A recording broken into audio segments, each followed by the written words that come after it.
I'm Al with the Guild. I'm the head metal worker here, and we have been working on reshaping the driver's side rear fender of this Ferrari. The outside of this fender had a little bit too much material on it, so we made a soft pattern of the passenger side, which is dialed in exactly how we want it.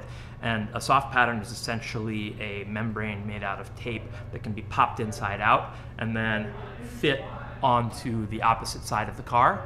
And from there you can tell where you've got too much material, too little material, too much shape, not enough shape. And I was able to use that to figure out the final adjustments.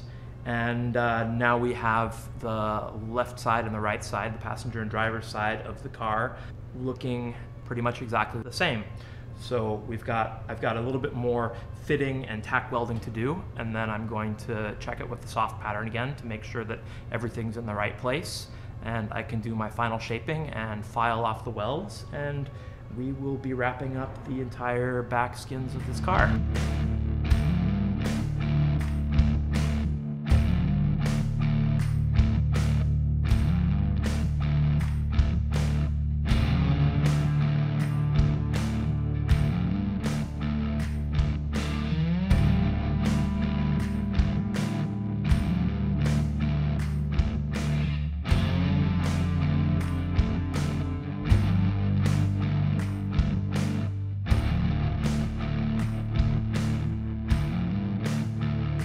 So now that I've adjusted all of the important areas, I've got my body line reestablished here, I've got my tail light reestablished here, it's exactly symmetrical, I've got it attached to a temporary brace underneath the skins. The last thing I have to do is do the final trimming, bring these surfaces in line with one another for a good butt weld, tack everything together, and do the final welds.